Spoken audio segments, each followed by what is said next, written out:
identiques, mais pas pareils. C'est ce que notre mère disait toujours à propos de moi et de Violette.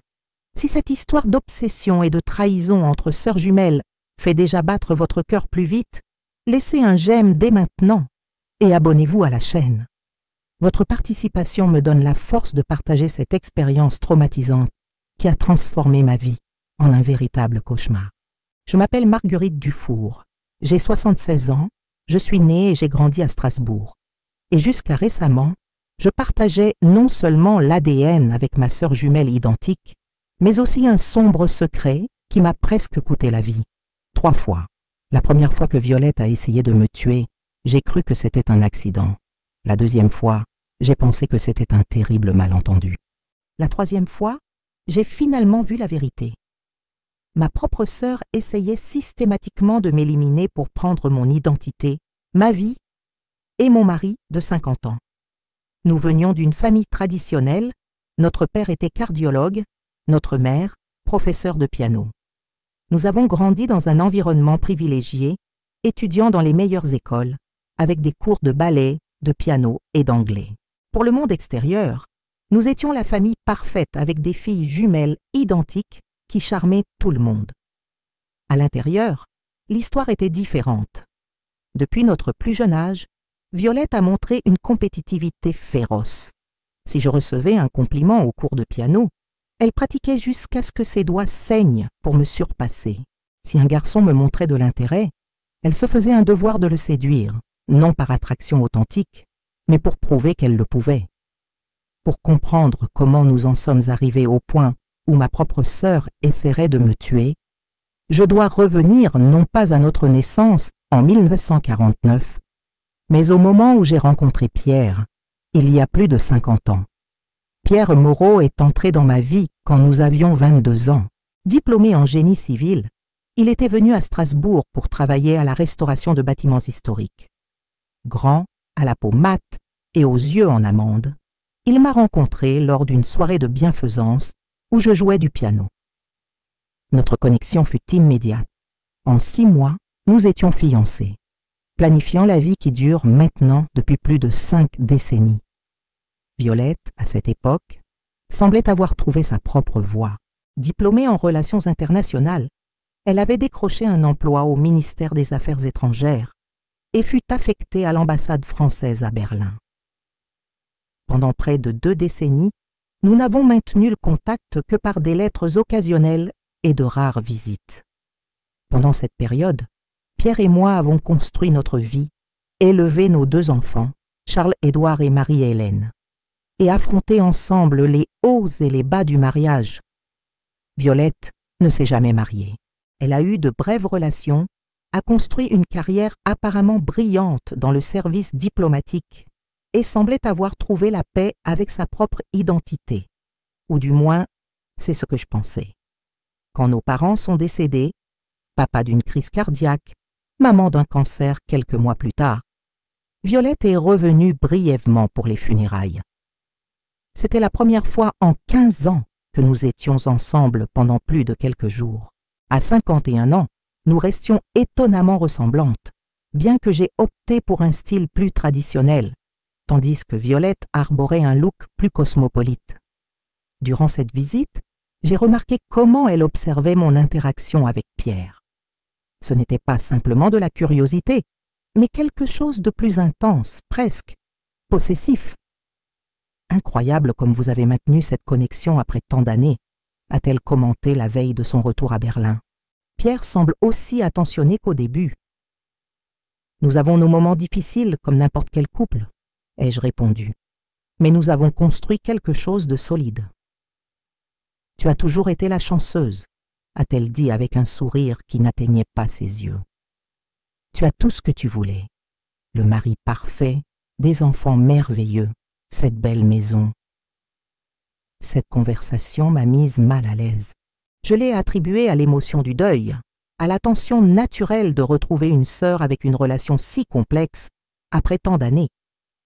L'année suivante, Violette a surpris tout le monde en demandant une retraite anticipée et en revenant définitivement en France. J'en ai assez de vivre comme une nomade. Je veux redécouvrir mes racines. elle s'est d'abord installée dans un appartement à Colmar, mais a commencé à nous rendre visite avec une fréquence croissante. Avec les enfants déjà adultes, Pierre et moi avions l'espace et le temps pour l'accueillir. C'est lors d'une de ces visites, environ 18 mois après son retour, qu'a eu lieu la première tentative contre ma vie. Violette a suggéré une promenade sur les sentiers des Vosges, comme au bon vieux temps, quand papa nous emmenait explorer les montagnes. La journée était ensoleillée mais agréable. Nous marchions sur un sentier escarpé qui menait à un belvédère d'où l'on pouvait voir toute la ville. Nous avons atteint la plateforme de pierre naturelle qui surplombait un précipice de près de 100 mètres. La vue était à couper le souffle, la ville en contrebas, la cathédrale brillante au soleil. « Rapprochons-nous du bord pour une meilleure photo », a suggéré Violette. « La lumière est parfaite maintenant. » Je me suis approchée prudemment. J'ai toujours eu peur des hauteurs. Violette s'est positionnée derrière moi, ajustant ma position. « Un peu plus en avant ?» a-t-elle demandé. « Je veux capturer toute la vallée. » J'ai fait un pas de plus. Le bord du précipice était à moins d'un demi-mètre. C'est alors que j'ai senti une poussée définie. Les mains de Violette n'ajustaient plus, mais me propulsaient vers l'avant, vers l'abîme. Je serais tombée si ce n'était pour une racine où mon pied s'est accroché, me faisant trébucher sur le côté plutôt que vers l'avant. Je suis tombée sur les rochers de la plateforme, au lieu du vide au-delà. « Mon Dieu !» s'est exclamée Violette, courant pour m'aider. « Tu as glissé! Ces pierres les sont traîtresses !» Mon genou saignait, mon poignet me faisait terriblement mal. Je découvrirai plus tard qu'il était fracturé. Mais le choc le plus grand était intérieur. Pendant un bref instant, j'ai eu la sensation distincte que ses mains avaient délibérément essayé de me pousser. Je n'ai pas glissé. Ai-je dit lentement, « Tu m'as poussé ». Les yeux de Violette se sont écarquillés dans un choc apparemment authentique. « De quoi parles-tu? Pourquoi ferais-je cela? Tu as perdu l'équilibre. » Sa réaction était si convaincante, son aide subséquente si attentionnée alors qu'elle m'aidait à descendre le sentier, que j'ai fini par douter de ma propre perception. Après tout, pourquoi ma propre sœur essaierait-elle de me faire du mal? À l'hôpital, quand nous avons expliqué l'accident, Violette a pleuré dramatiquement. Si quelque chose de pire était arrivé, je ne me le serais jamais pardonné. Pierre, qui connaît mon aversion pour les hauteurs, était consterné. « Tu ne te serais jamais approché si près du bord de ton plein gré », a-t-il commenté quand Violette a brièvement quitté la chambre. « Es-tu sûr que tu nous racontes tout ?»« Je ne sais plus », ai-je avoué, perturbé par le doute grandissant. Peut-être que j'ai vraiment glissé. Après ma convalescence, Violette a annoncé qu'elle avait trouvé une maison à acheter, non pas à Colmar, mais à Strasbourg, à moins de 10 minutes de la nôtre.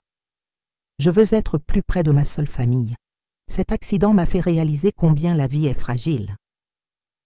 Les mois suivants ont apporté des changements inquiétants. Violette, toujours si fière de son style berlinois, a commencé à s'habiller de manière similaire à moi, adoptant la même coupe de cheveux, achetant des vêtements dans les mêmes boutiques. Son appartement a été décoré dans un style étonnamment similaire au mien, avec des pièces presque répliques de mon mobilier. Plus troublant encore était la façon dont elle commençait à s'insérer dans tous les aspects de ma vie sociale. Elle a rejoint les mêmes œuvres caritatives. Elle apparaissait aux mêmes événements. Elle s'est rapprochée de mes amis. À plusieurs occasions, des personnes qui ne nous connaissaient pas bien nous ont confondus. C'est à cette époque que j'ai commencé à remarquer comment elle interagissait avec Pierre. Rien d'explicitement inapproprié. Violette était trop astucieuse pour cela. C'était de petits gestes, toucher son bras quelques secondes de plus que l'acceptable, faire référence à des souvenirs que seul moi devrais partager avec lui, préparer des plats qu'elle savait être ses favoris. « Tu imagines des choses ?» a dit Pierre quand j'ai mentionné mon malaise. Violette essaie simplement de se réadapter à la vie ici. Puis est venue la deuxième tentative contre ma vie, et il est devenu beaucoup plus difficile de maintenir ses rationalisations. C'était un dimanche après-midi particulièrement froid à Strasbourg. Pierre était parti rendre visite à notre fils à Lyon. Violette est apparue sans prévenir chez moi, portant des sacs de course. J'ai pensé que nous pourrions préparer ce poulet aux herbes que maman faisait, a-t-elle annoncé joyeusement. Puisque Pierre est en voyage, j'ai pensé que tu apprécierais de la compagnie. Avez-vous déjà ressenti cette intuition inexplicable que quelque chose ne va pas, même quand tout semble normal en surface? D'où regardez-vous cette histoire et avez-vous déjà vécu une situation où votre sixième sens vous a alerté d'un danger que votre esprit rationnel ne pouvait pas voir? Laissez un commentaire. Faire confiance à son intuition peut souvent être notre meilleure défense. J'ai accepté l'offre, touchée par ce qui semblait être un geste d'affection. Pendant que je préparais la salade, Violette a pris le contrôle des fourneaux. Elle a ouvert une bouteille de vin rouge, servi 2 verres, et nous discutions avec animation de souvenirs d'enfance. Tu te souviens comment maman insistait pour que nous apprenions toutes les recettes de famille, a-t-elle commenté, remuant la sauce qui mijotait. Elle disait qu'une dame de la société devait savoir cuisiner même en ayant des domestiques. Et comme elle était furieuse quand nous échangions nos places pour la confondre pendant les leçons, ai-je ajouté en riant. C'était une époque plus simple, a soupiré Violette. Tout était si clair alors, 2 filles identiques avec des possibilités identiques. Quelque chose dans son ton m'a fait regarder plus attentivement. Il y avait une amertume à peine déguisée dans ses paroles. Nos vies ont pris des chemins différents, mais nous avons toutes les 2 construit des histoires valables, ai-je répondu diplomatiquement. Valable, oui. Égal, non. Elle a levé son verre. Santé. Le poulet était délicieux, les herbes fraîches, rappelant vraiment la cuisine de notre mère. Violette, c'est magnifique, ai-je sincèrement complimenté. Tu as parfaitement capturé la saveur. Le secret est dans les herbes, a-t-elle expliqué, m'observant attentivement. J'en ai cueilli certaines de mon propre jardin. J'ai commencé à cultiver des plantes médicinales et culinaires, un hobby récent. J'ai remarqué qu'elle mangeait très lentement, prenant des portions minimes, tout en m'encourageant à me servir plus de sauce. « Allez, prends-en plus. Je l'ai faite en pensant spécialement à toi. » Environ 30 minutes après le début du repas, j'ai commencé à ressentir quelque chose d'étrange. D'abord un léger vertige, puis des nausées croissantes, suivies de douleurs abdominales aiguës qui sont rapidement devenues insupportables. « Je ne me sens pas bien, » ai-je réussi à dire, essayant de me lever et échouant. « Oh mon Dieu, Marguerite !» Violette a couru à mes côtés avec une inquiétude théâtrale. « Ce doit être quelque chose que tu as mangé, ou peut-être une réaction au vin. » Alors que je vomissais violemment et sentais des spasmes parcourir mon corps, j'ai vu Violette prendre le téléphone. À travers la conscience qui s'évanouissait rapidement, j'ai réalisé qu'elle ne composait pas le numéro d'urgence, mais faisait un appel normal. « Pierre, Dieu merci, tu as répondu. » Je l'ai entendu dire. « C'est Marguerite. Je pense qu'elle a une sorte d'intoxication grave. Je vais l'emmener à l'hôpital tout de suite. » Je me suis réveillée 2 jours plus tard, en soins intensifs, des tubes et des moniteurs connectés à mon corps, Pierre tenant ma main, les yeux rouges, de quelqu'un qui n'avait pas dormi depuis des jours. Violette était assise de l'autre côté du lit, paraissant épuisée. « Elle s'est réveillée », a-t-elle annoncé quand j'ai ouvert les yeux. Dans les minutes chaotiques qui ont suivi, j'ai saisi des fragments de l'histoire que Violette avait créée. J'avais souffert d'une intoxication alimentaire gravissime, probablement due à un ingrédient contaminé. Elle m'avait héroïquement amené à l'hôpital, où on m'avait fait un lavage gastrique et administré des médicaments pour combattre ce qu'ils avaient initialement diagnostiqué comme une salmonellose. Sans Violette, j'ai entendu le médecin dire, « Votre épouse n'aurait peut-être pas survécu. Elle est arrivée dans un état critique. » Ce n'est qu'1 semaine plus tard, alors que j'étais déjà à la maison en convalescence, qu'un jeune médecin résident, Dr Thomas Lambert, m'a contacté en privé. « Madame Dufour, m'a-t-il dit au téléphone, je dois vous poser une question délicate. Avez-vous consommé des champignons sauvages dans le repas qui a causé votre intoxication ?»« Non, » ai-je répondu avec certitude. C'était un plat familier que je connais bien. Du poulet aux herbes. Il y a eu une pause significative. J'aimerais beaucoup vous parler en personne. Il y a certains aspects de votre cas qui m'inquiètent.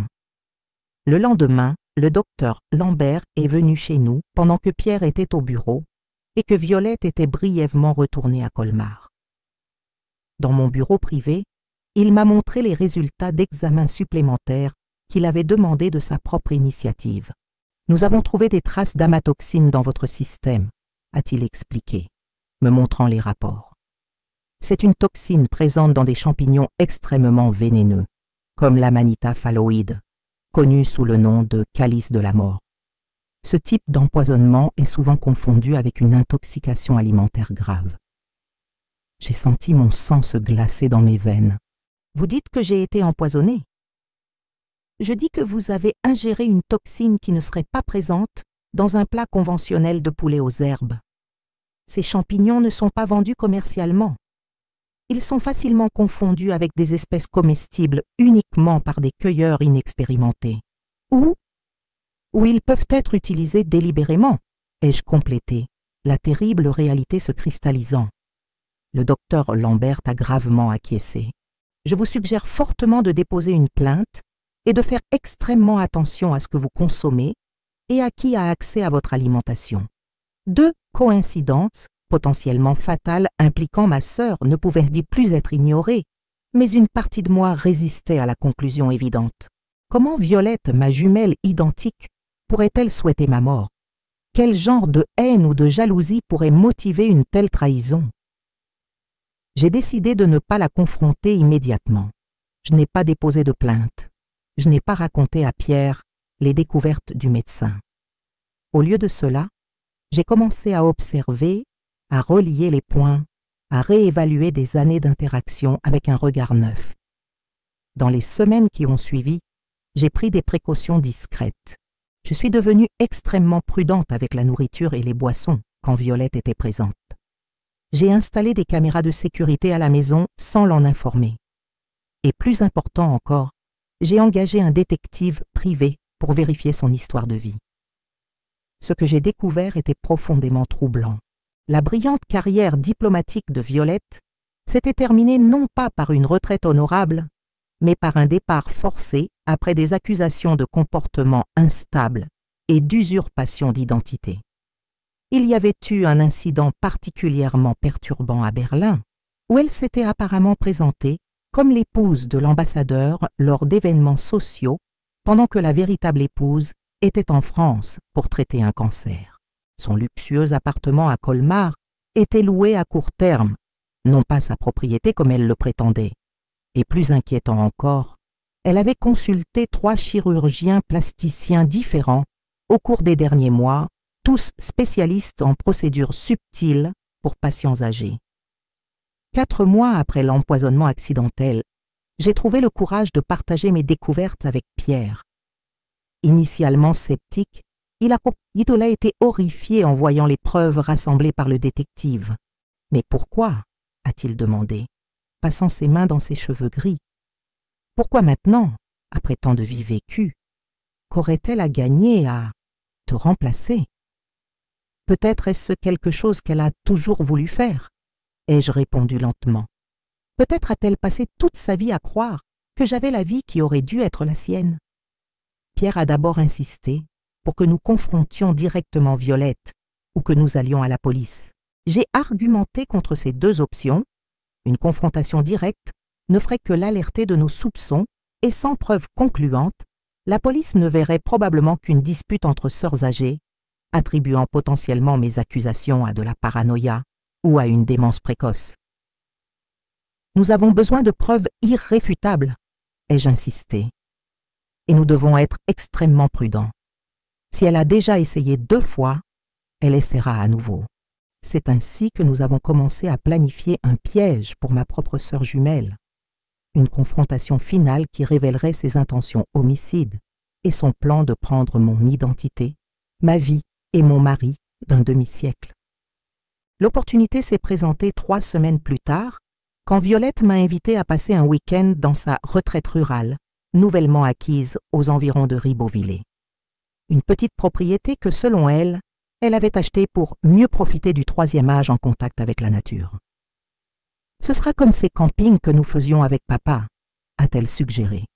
Juste nous deux, renouant comme sœurs. J'ai accepté l'invitation, mais pas sans préparer ma défense. Avec l'aide de Pierre et de 2 anciens policiers que notre fils connaissait de son travail d'avocat, nous avons monté une opération complète. J'ai été équipé de dispositifs d'enregistrement discret. Mon téléphone a été modifié pour transmettre ma localisation en temps réel. Les enquêteurs nous suivraient à distance, prêts à intervenir si nécessaire. Ne la confrontez pas directement, a averti Richard, l'enquêteur le plus expérimenté. L'objectif est de créer une situation contrôlée où elle peut révéler ses véritables intentions, de préférence dans une confession enregistrée. Le vendredi convenu, Violette est venue me chercher chez moi dans son SUV. Pendant le voyage d'environ 1 heure jusqu'à la propriété, elle a parlé avec animation de plans pour rénover la maison de campagne, d'un jardin d'herbe, de combien ce serait merveilleux d'avoir notre propre coin. Toi et Pierre pouvez utiliser la maison quand vous voulez, a-t-elle généreusement offert. Après tout, nous sommes une famille. La propriété était vraiment charmante. Une maison en bois et en pierre de style alpin, entourée de sapins et avec vue sur une petite vallée. Suffisamment isolée pour être tranquille, suffisamment proche de la route principale pour ne pas être complètement éloignée. Nous avons passé l'après-midi à explorer les environs, Violette montrant avec enthousiasme son jardin d'herbe, le ruisseau qui traversait le fond de la propriété, le belvédère naturel d'où l'on pouvait voir le coucher du soleil sur la vallée. Nous avons dîné sur la terrasse, un ragoût qu'elle avait préparé à l'avance. J'ai bu uniquement de l'eau, refusant poliment le vin qu'elle offrait à plusieurs reprises. Quand la nuit est tombée et que les températures ont baissé, nous nous sommes retirés à l'intérieur. Nous nous sommes assises dans le salon devant la cheminée, rappelant des histoires d'enfance, feuilletant un vieil album de photos. « C'est incroyable comme la vie prend des tournants inattendus, n'est-ce pas ?» a commenté Violette, regardant une photo de notre remise de diplôme. À cette époque, tout le monde disait que j'irais loin, que j'avais plus d'ambition, plus d'éclat. « Et tu es allé loin ?» ai-je répondu prudemment. « Paris, Londres, Madrid ?» « Je suis allée loin géographiquement », a-t-elle corrigé avec un sourire tendu. « Mais toi, Marguerite, tu es allée loin dans la vie. Tu as construit quelque chose de réel, de durable. 50 ans avec le même homme, des enfants qui réussissent, des petits-enfants adorables, le respect dans la communauté. » Il y avait quelque chose dans sa façon de dire cela, un mélange d'admiration et de ressentiment, qui m'a fait décider de pousser un peu plus loin, essayant de provoquer une révélation claire. Tu as aussi eu tes réussites, Violette, la carrière diplomatique, toutes les expériences internationales. Des illusions, a-t-elle interrompu avec une amertume soudaine. Sais-tu ce que j'étais vraiment? Une secrétaire glorifiée. Toutes ces réceptions élégantes et ces voyages, je servais du café et organisais des agendas pendant que je regardais les autres construire des vies significatives. Si vous suivez cette histoire bouleversante, s'il vous plaît, laissez un j'aime et abonnez-vous à la chaîne. Vos commentaires sur ce que vous feriez dans une situation comme celle-ci m'aident à réaliser que je ne suis pas seule dans cette expérience traumatisante qui a complètement changé ma vision des liens familiaux. Elle s'est brusquement levée, est allée vers une petite table et a sorti une bouteille de cognac et 2 verres. « Tu en veux ?» a-t-elle offert, servant déjà les 2 verres sans attendre ma réponse. « Non, merci », ai-je poliment refusé. « Les médicaments pour la tension. »« Ah oui, toujours sensée, toujours prudente », a-t-elle commenté avec dérision, buvant son verre d'un seul trait. « C'est comme ça que tu as construit ta vie parfaite, n'est-ce pas? En prenant toujours les bonnes décisions. Tout n'a pas été facile ou parfait, Violette. J'ai eu mes défis, comme tout le monde. » Elle a fait un petit rire. « Des défis? Tu t'es mariée avec l'homme que tu aimais à 22 ans. Tu as eu des enfants en bonne santé. Tu n'as jamais manqué de rien. Sais-tu quel a été mon plus grand défi? vivre en sachant qu'il y avait quelqu'un d'identique à moi qui construisait la vie que j'aurais dû avoir. La conversation entrait enfin dans le territoire dont j'avais besoin pour obtenir des preuves. J'ai gardé ma voix calme. « Que veux-tu dire par la vie que tu aurais dû avoir ?»« Ne fais pas l'ignorante, » a-t-elle répliqué, les yeux brillants d'une intensité inquiétante. « J'ai toujours su que papa et maman t'adoraient. Marguerite est si serviable, si douce, alors que j'étais la rebelle, la compliquée. Comme si être génétiquement identique, mais traité si différemment n'allait pas rendre folle n'importe quel enfant. » Violette s'est approchée, s'asseyant plus près sur le canapé. Nos visages, marqués par 7 décennies de vie, encore remarquablement semblables malgré les différentes expressions que les années avaient sculptées. Savais-tu que dans la Rome antique, on croyait que lorsque des jumeaux naissaient, l'un portait toute la chance et l'autre toute la malédiction, que l'un ne prospérerait qu'aux dépens de l'autre? Elle me regardait avec une intensité fébrile. Je pense que c'est vrai. Tu as aspiré toute la fortune qui aurait dû être partagée équitablement. C'est superstitieux et irrationnel, ai-je argumenté. Nos vies ont été façonnées par nos choix, pas par une distribution mystique de chance. Des choix, a-t-elle répété avec un rire amer. Quel choix ai-je eu quand Pierre est apparu à cette soirée? J'étais en voyage avec papa pour le congrès médical. Si j'avais été présente, il m'aurait regardé en premier. Violette, c'était il y a plus de 50 ans.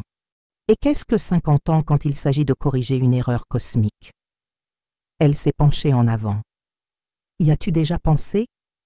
Comment nos vies auraient pu être complètement différentes, juste par un hasard de timing?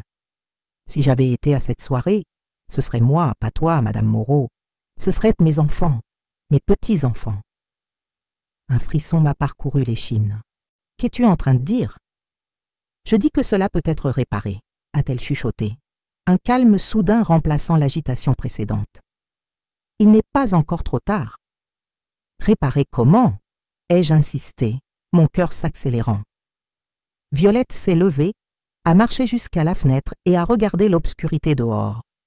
Quand elle s'est retournée, il y avait une résolution effrayante sur son visage. Sais-tu pourquoi j'ai choisi cette propriété spécifique? Elle a l'un des précipices les plus escarpés de la région à l'arrière.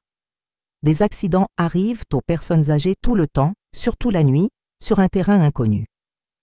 Une promenade nocturne pour apprécier les étoiles, un faux pas. Elle a fait un geste vague. Tragique mais pas inhabituel. Mon sang s'est glacé, mais j'ai gardé une expression neutre, comme l'accident qui a failli se produire sur le sentier des Vosges, ou comme l'intoxication aux champignons dans la sauce du poulet. Ses yeux se sont plissés, surprise et calcul passant sur son visage. Je ne sais pas de quoi tu parles. C'était des accidents regrettables. Ce n'étaient pas des accidents, Violette, et nous le savons toutes les deux. La question est, pourquoi? Qu'aurais-tu à gagner de ma mort à ce stade de la vie? Il y a eu un moment de silence pesant, brisé seulement par le crépitement de la cheminée. Puis, inexplicablement, Violette a souri. Pas le sourire tendu d'avant, mais quelque chose de presque serein, comme si une décision importante avait été prise. Gagner? Je gagnerai tout. Elle s'est rassise avec un calme troublant. Réfléchis bien, Marguerite. Nous sommes identiques. Mêmes empreintes digitales, même ADN. Avec ta mort, qui pourrait dire quelle jumelle est vraiment partie? Tu suggères? Une substitution, a-t-elle complété doucement. Simple et élégante. Violette meurt tragiquement dans un accident. Marguerite, dévastée, décide de vendre l'endroit quelques mois plus tard. La vie continue. Sauf que ce ne serait pas toi continuant ta vie, ce serait moi vivant la vie qui aurait toujours dû être la mienne. L'énormité du plan m'a momentanément laissé sans voix. Ce n'était pas seulement un meurtre, c'était un vol complet d'identité, une usurpation totale de mon existence. Et Pierre, ai-je finalement réussi à demander, tu penses vraiment qu'il ne remarquerait pas la différence entre son épouse de 50 ans et sa belle-sœur? Violette a ri doucement. Les hommes de 75 ans avec une vision déficiente remarquent très peu, surtout quand ils ne cherchent pas de différence. De plus, elle s'est penchée en avant. Je t'étudie depuis des années. Je sais comment tu marches, parles, ris. Je sais quels médicaments tu prends et quand. Je connais tes histoires préférées, tes habitudes, tes peurs. Tu as été un projet de vie pour moi.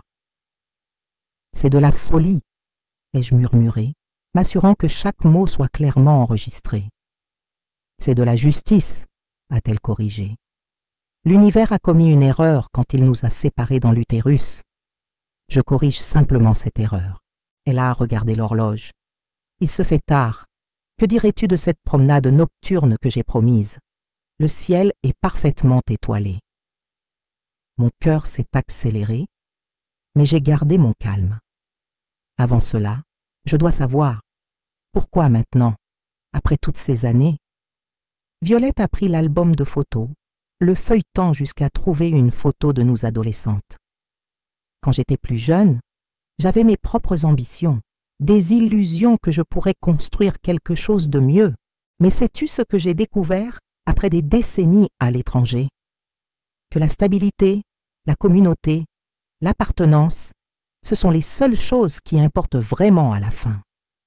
Elle a tourné quelques pages de plus, s'arrêtant sur une photo récente de Noël dernier, moi avec Pierre, entouré des enfants et petites-enfants. En regardant cette photo, sais-tu ce que je vois? Une femme de 75 ans qui a quelque chose que l'argent ne peut pas acheter, une histoire, des racines, une continuité. Alors que moi, sa voix a faibli momentanément. J'ai des appartements loués et des souvenirs de réceptions diplomatiques où personne ne connaissait mon vrai nom. Il n'est pas trop tard pour construire des connexions authentiques, ai-je argumenté. Tu fais partie de notre famille, tu l'as toujours été. Comme l'éternelle grand-tante excentrique qui apparaît à Noël. Elle a ri amèrement. Non, merci. Je préfère être la matriarche. Et je peux l'être, Marguerite. Je peux être toi mieux que toi-même. Une version améliorée, avec toute ton histoire familiale, mais avec ma perspective mondiale. Elle s'est levée, déterminée. Assez parlé. Allons faire cette promenade. Je ne pense pas, ai-je fermement répondu. En fait, je pense que cette visite est terminée. Ses yeux se sont plissés. De quoi parles-tu? Je parle du fait que je sais tout, Violette. Je sais pour les 2 tentatives précédentes contre ma vie. Je sais pour ton renvoi du service diplomatique. Je sais pour les consultations avec des chirurgiens plasticiens. Et maintenant, j'ai ton aveu enregistré sur ton intention de me tuer et de prendre mon identité. Pendant un moment, elle est restée immobile. Puis avec une vitesse surprenante pour une femme de son âge, elle s'était lancée vers moi. « Vieille idiote! Tu crois pouvoir me surpasser? J'ai toujours été la plus intelligente, la plus forte. » Avant qu'elle ne puisse m'atteindre, la porte du salon s'est ouverte avec fracas. Les 2 enquêteurs sont entrés rapidement, suivis par Pierre, dont l'expression mêlait horreur et détermination. « Éloignez-vous d'elle maintenant !»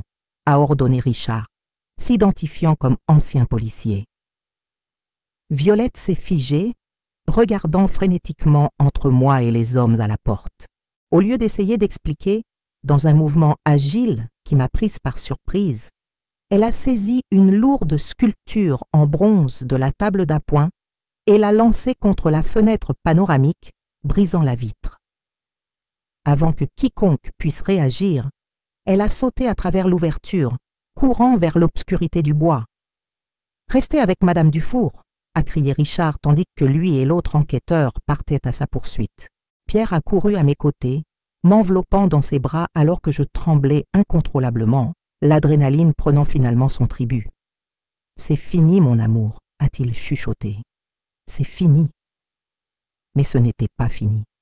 Ce qui a suivi furent 2 heures d'attente angoissante, avec des voitures de police arrivant, des lumières de lampes torches balayant le bois et la vallée sombre.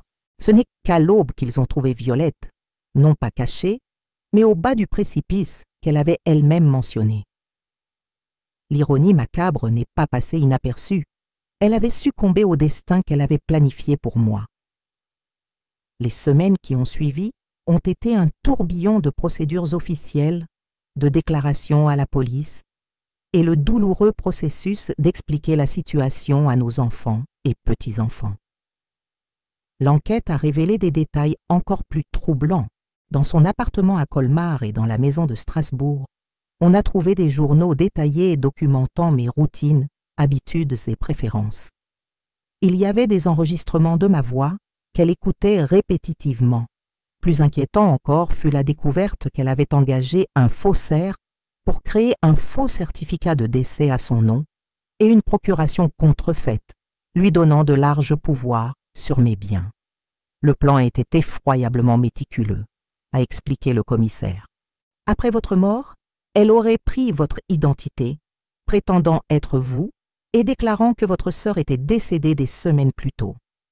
Avec de faux documents et l'incroyable ressemblance physique, il aurait été très difficile de contester cette version.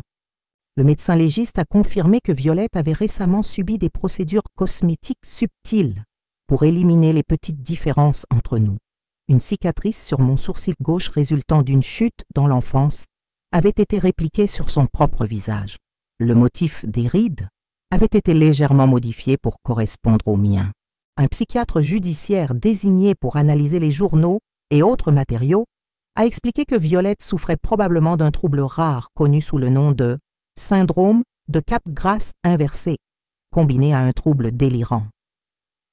Au lieu de la forme classique du syndrome, où le patient croit qu'un être cher a été remplacé par un imposteur, votre sœur a développé la conviction qu'elle devait vous remplacer, que son existence séparée était une erreur cosmique qui devait être corrigée. J'ai essayé de trouver du réconfort dans ces explications scientifiques. Il était plus facile de penser que Violette avait été victime d'une maladie mentale que d'accepter que ma propre jumelle avait cultivé une haine si profonde au point de planifier ma mort à plusieurs reprises. « Ce n'était pas de ta faute », répétait Pierre les nuits où je me réveillais en criant de cauchemar, où je voyais mon propre visage m'observer dans l'obscurité. Tu n'aurais pas pu empêcher cela. Pendant des mois après la mort de Violette, j'ai revisité chaque moment de notre enfance partagée, cherchant le point où nos trajectoires avaient divergé si drastiquement, moi vers une vie de paix relative, elle vers un abîme de jalousie obsessionnelle et de délires homicides. Au fil du temps, j'ai commencé à accepter qu'il n'y avait peut-être pas un moment déterminant unique, mais une série de petits choix et circonstances qui, au cours des décennies, avaient créé des personnes fondamentalement différentes, malgré la génétique identique. En thérapie, j'ai appris à séparer la Violette que j'ai connue dans l'enfance, la sœur avec qui j'ai partagé des jeux et des secrets, de la femme troublée qu'elle était devenue. C'était un processus de deuil double, pour la sœur décédée physiquement et pour la sœur qui avait cessé d'exister bien avant.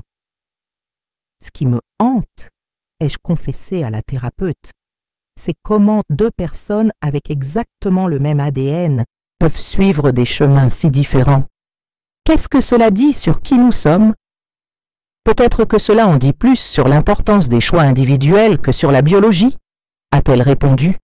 Vous avez fait face à des moments décisifs similaires, mais vous avez fait des choix différents. Violette a choisi de nourrir le ressentiment, tandis que vous avez choisi de construire des connexions. J'ai trouvé un réconfort inattendu dans le soutien de mes petits-enfants, particulièrement chez Sophie, l'aînée, alors âgée de 21 ans. Étudiante en psychologie, elle a fait preuve d'une sagesse au-delà de son âge. « Mamie, nous sommes bien plus que notre génétique », a-t-elle dit lors d'une de nos promenades dans le parc. Il y a ce qu'on appelle l'épigénétique, comment nos expériences et nos choix modifient littéralement l'expression de nos gènes. Toi et tante Violette avez peut-être commencé avec le même code génétique, mais chaque expérience a modifié la façon dont ces gènes s'exprimaient. 1 an après la mort de Violette, j'ai pris une décision, vendre la maison à Strasbourg où nous avions élevé nos enfants. Non par peur, mais par désir de renouveau, d'un espace sans les ombres du passé. « Tu es sûr ?» a demandé Pierre, inquiet. « Nous avons tant de souvenirs ici. » C'est exactement pour cela, ai-je répondu. Je veux créer de nouveaux souvenirs dans les années qu'il nous reste, un espace sans fantômes. Nous avons acheté un appartement chaleureux avec vue sur le parc, plus près de la maison de notre fille. Pendant le déménagement, j'ai trouvé une vieille boîte avec des photos et des objets de l'enfance partagés avec Violette. Parmi eux, 2 pendentifs identiques en cristal que nous avions reçus pour notre 10e anniversaire. Cadeau de notre grand-mère qui croyait que les cristaux ancrent l'âme. Violette avait abandonné le sien des années plus tard, le déclarant superstition stupide. J'avais continué à porter le mien occasionnellement, plus par sentimentalisme.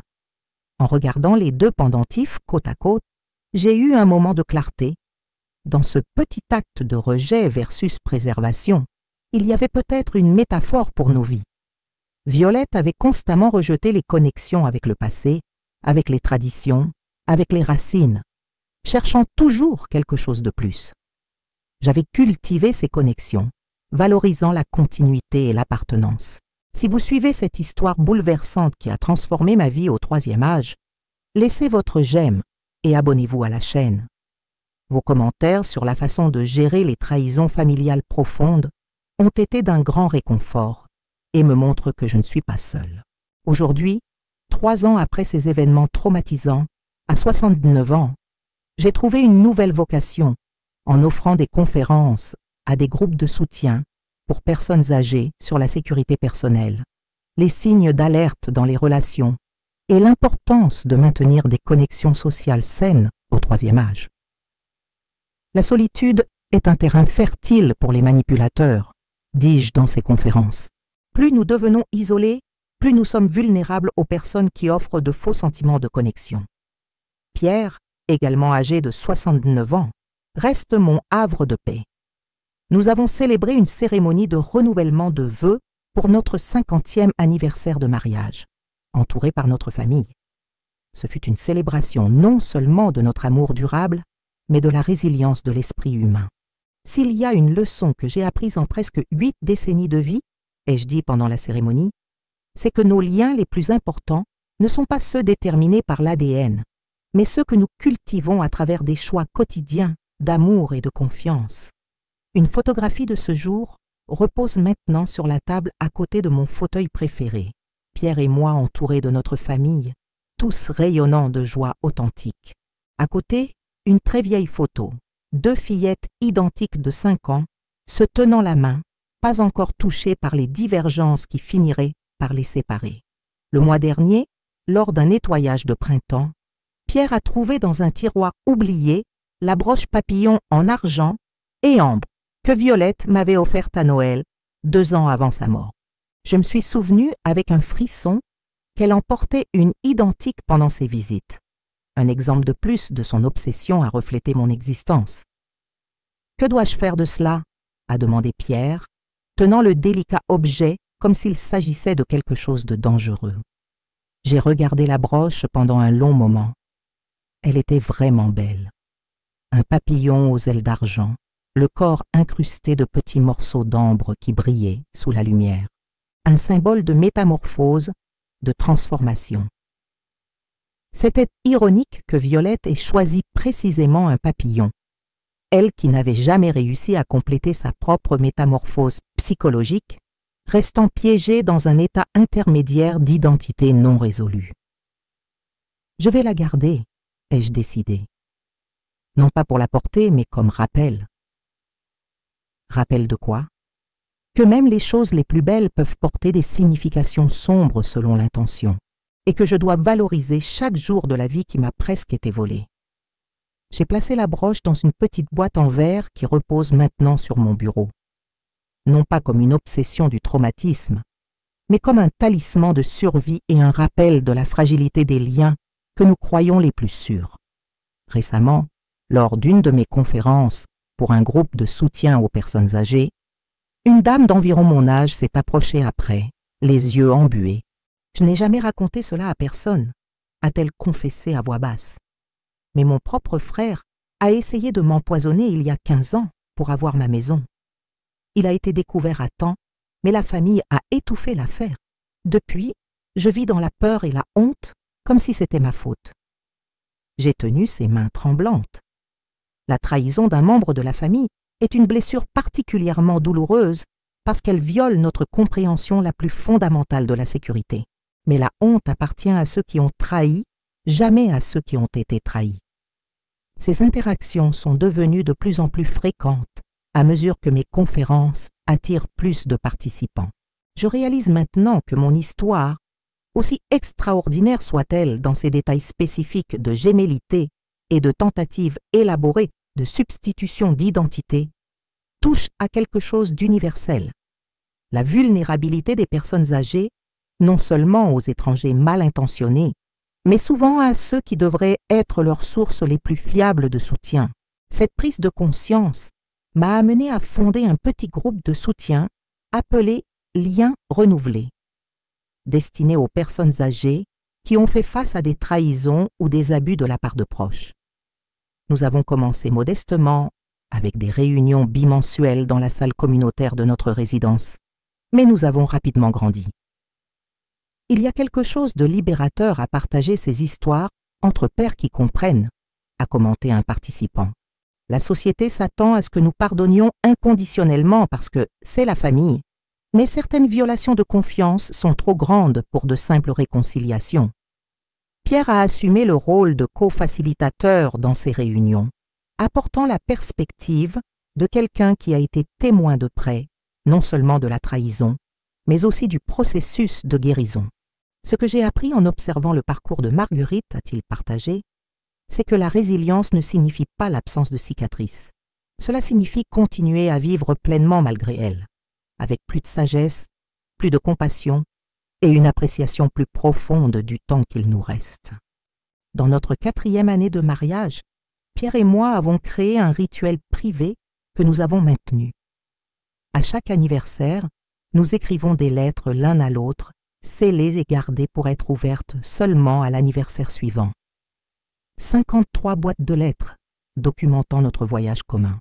Dans la lettre que j'ai écrite pour notre 53e anniversaire, célébrée 3 mois après avoir trouvé la broche papillon, j'ai exprimé une compréhension qui mûrissait. Cher Pierre, à 79 ans, après tout ce que nous avons vécu, j'ai réalisé quelque chose qui aurait peut-être dû être évident.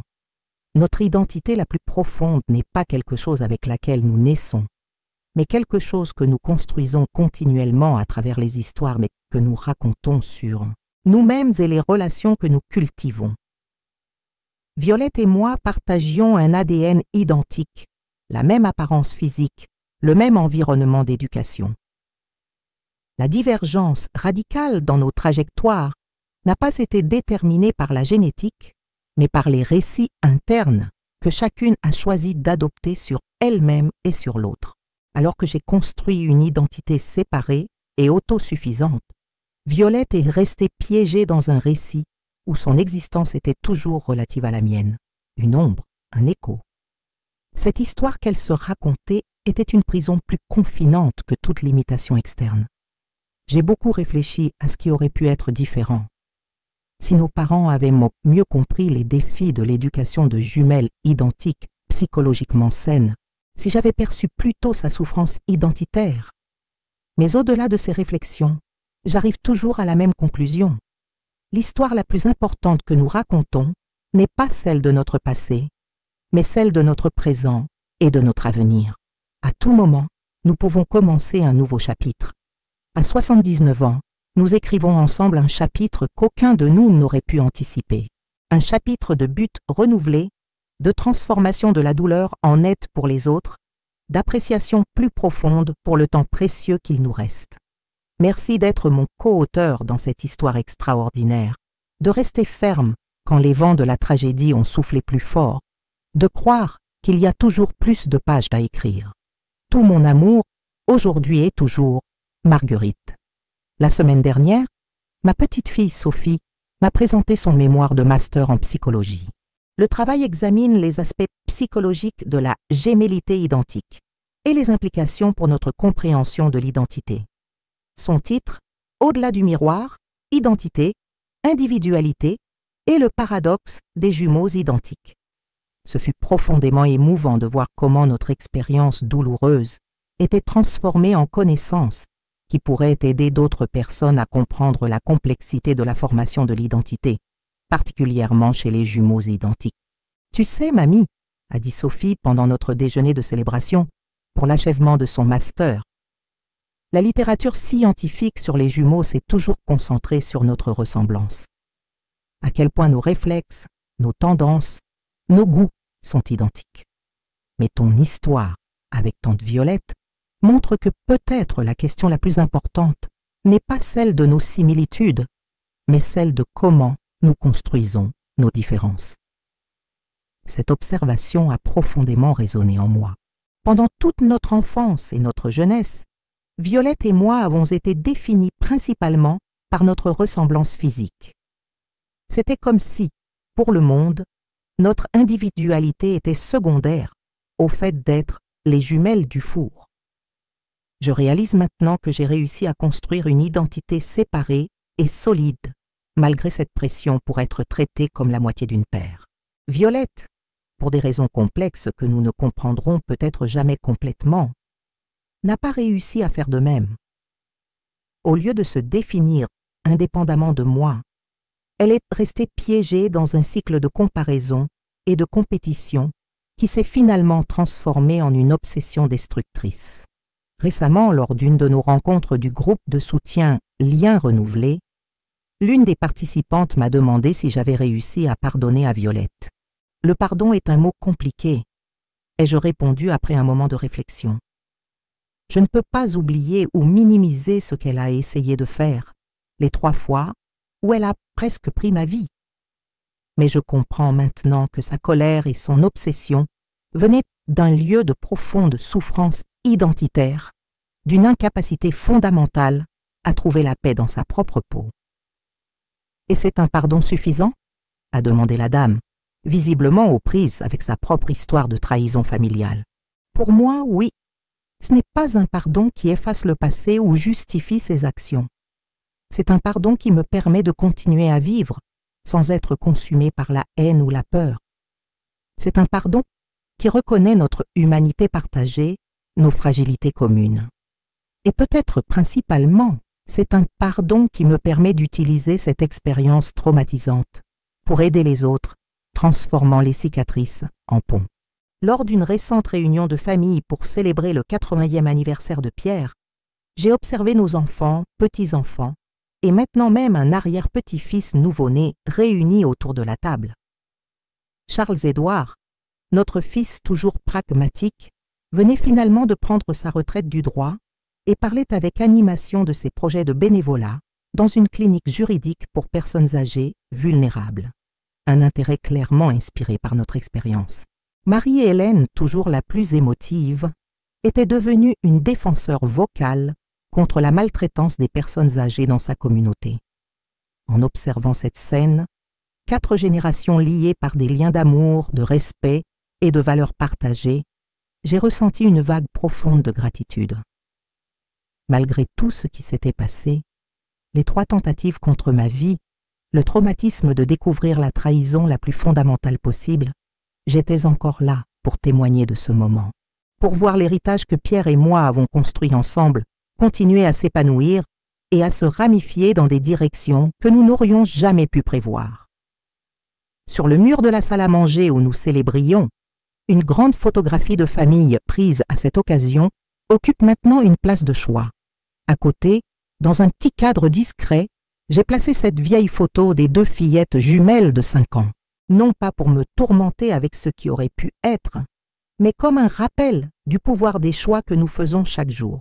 Car finalement, ce que j'ai appris à travers toute cette expérience, c'est que nous sommes bien plus que notre ADN, bien plus que notre apparence physique, bien plus que les circonstances de notre naissance.